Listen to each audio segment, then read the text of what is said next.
हम हर एक जगह जाएंगे जहां मुझे लगे कि अब मेरा यहां से इंसाफ होगा। नहीं होगा फिर लास्ट में मैं देखूंगी कि मुझे क्या करना है। बस एक ही रास्ता है, बस सुसाइड, और कुछ नहीं मेरे पास है। जब कुछ है ही नहीं तो हम जी के क्या करेंगे, आप ही बताइए। आप देख रहे हैं काशी उजाला न्यूज। नरेंद्र मोदी जी के सांसदीय क्षेत्र में हैं, डंके की चोट पे बोल रहे हैं। और डंके की चोट पे एक महिला आई हुई है चौकी पे, और 2 महीने से घर से चौकी से घर कर रही हैं, लेकिन अभी तक इनको न्याय नहीं मिल पाया है। तो आइए जानते हैं क्या मामला है। पहले अपना परिचय बता दीजिए। सर, मेरा नाम जानसीन अंसारी है। मैं वाइफ ऑफ समीर अंसारी, और मेरे ससुर जी का नाम मुस्तफ़ा अंसारी है।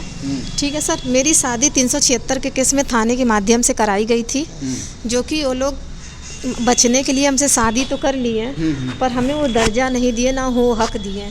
मैं अब तक झेल रही हूँ। ठीक, उसके बाद ये लोग केस ख़त्म करवा लिए हैं। 5 अगस्त 2024 को मेरा केस ख़त्म हो गया। ठीक, उसके बाद ये लोग हमें क्या किए कि फिर घर पे तो रखे ही थे, 4 साल हमने किराएदारी किया, फिर ये हमें घर पे रखे। उसके बाद केस ख़त्म करवाने के बाद ये मेरे अंदर कमियां निकालने लगे। अच्छा। एक दिन क्या था कि मेरे सास और मेरे पति गए थे मिट्टी में कहीं। अच्छा। अब ये हमें इतना शेयर ये लोग नहीं करते थे उस टाइम। अच्छा। ठीक, तो मिट्टी में गए। देवर मेरा कॉलेज गया था, और छोटा वाला देवर अपनी गर्लफ्रेंड के पास कहीं घूमने गया था। वो एक लड़की से बात करता है। अच्छा। हाँ, तो मैं अकेली थी। खाना वाना बनाने के बाद कमरे में बैठी थी, इसको दूध पिला रही थी। अब मेरे ससुर जी देखे ये अकेले हैं, तो मेरे साथ गलत करना चाह रहे थे, छेड़खानी किए, बदतमीजी। जो प्रधान है गांव के? हाँ, जो गांव के पूर्व प्रधान थे, अभी है नहीं। अच्छा। ठीक, वो पूर्व प्रधान थे। उन्होंने मेरे साथ बदतमीजी किया, छेड़खानी किया, जो कि बहुत हद तक वो चले गए। उस चीज़ के लिए मैं बार बार इनकार करती रही, और बोले कि यदि इस घर में रहना है तो हम जो कहेंगे तुमको वही करना पड़ेगा। अच्छा। हाँ, ये भी अपने घर की बहू बेटियों की इज्जत लूट करके घर में रहना होगा। हाँ, उनका यही कहना है कि तुम 376 का केस की हो तो वो आज हम सुलह करेंगे तुम्हारे साथ। ठीक, तब मान्य होगा कि 376 होता क्या है, तुमको आज बताएंगे 376 का केस होता क्या है। ठीक, उसके बाद मेरे पति आए, मैंने उनसे कहा, मैं भाग के चली गई बगल वाले घर में।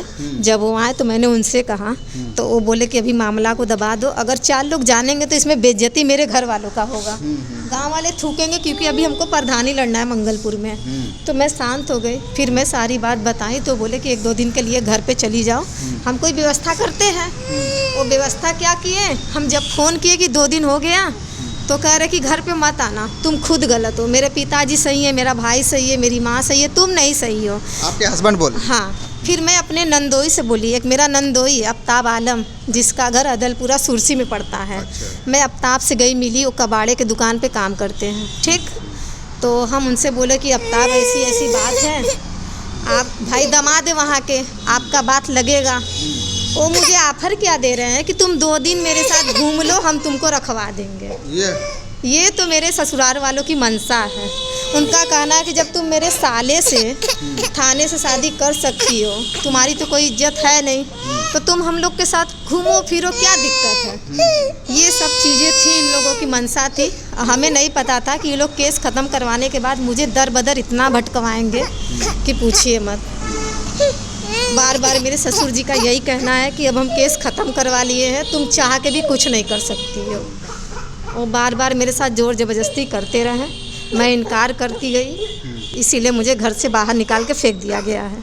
मैं घर पे भी जाती हूँ कोई सामान उमान लेने के लिए, तो मुझे रूम में से ढकेल दिया जाता है, मुझे मारा पीटा जाता है, मेरे साथ छेड़खानी किया जाता है। ये लोग मुझे गलत साबित करके तलाक देना चाह रहे हैं। इन लोगों की मंशा यही है कि बस अब इससे छुटकारा किसी तरह पाना है।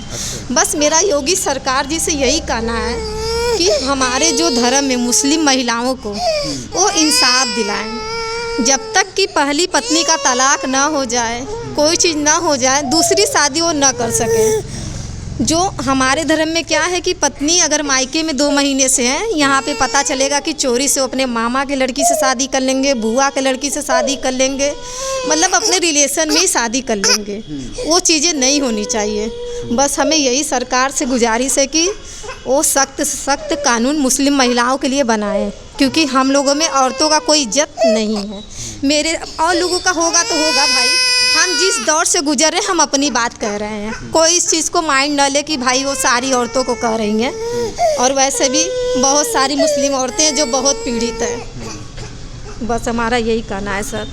अगर आपको नहीं न्याय मिला तो क्या करेंगे? यदि देखिए हमको न्याय नहीं मिलेगा, कल हम जाएंगे ममता मैडम जी से मिलेंगे। हम सुने की औरतों का बहुत सुनती हैं, ठीक। अगर हमें वहाँ से भी न्याय नहीं मिलेगा तो बस मेरे पास एक ही रास्ता है सर।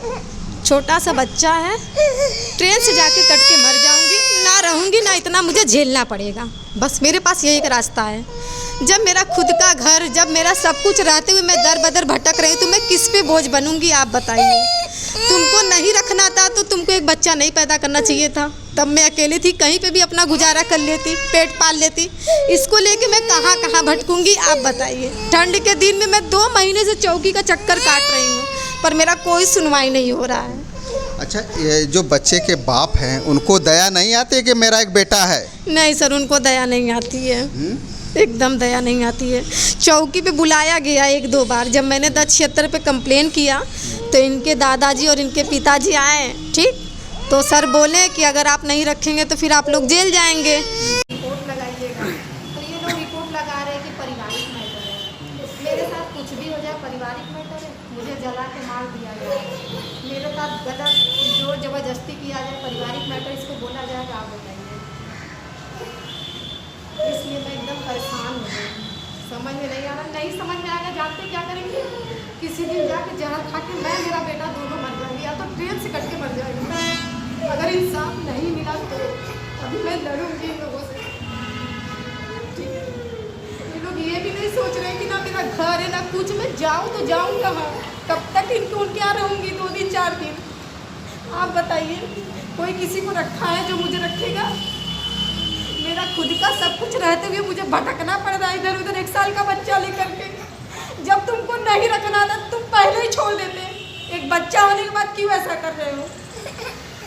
सबसे गंदी आदत इन लोगों में यही है ना कि बस औरत को छोड़ देंगे, इधर उधर जाओ टहलो, दूसरी शादी करके मस्त रहते हैं। ये सबसे गलत चीज़ है हम लोगों में। कब चोरी से मामा के लड़की से शादी कर लेंगे, कब चोरी से बुआ के लड़की से शादी कर लेंगे, पता ही नहीं चलता है। पता नहीं कैसा कानून बनाया गया, जो कि कहा जाता है कि 3 तलाक है, ये है वो है, मान्य नहीं है, फिर भी तो ऐसा हो रहा है। आप बताइए, क्या हम लोग परेशान नहीं है? बहुत परेशान है।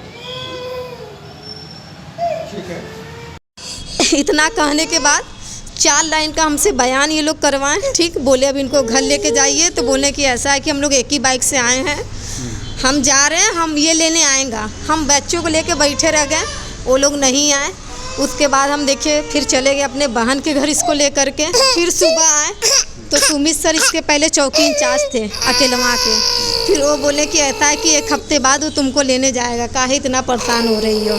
जब हम सुलह समझौता करवा दिए तो इतना घबराने की ज़रूरत नहीं है, वो तुमको रखेंगे। इतना कहने के बाद समझिए आज 2 महीना हो गया मैं चक्कर काट रही हूँ।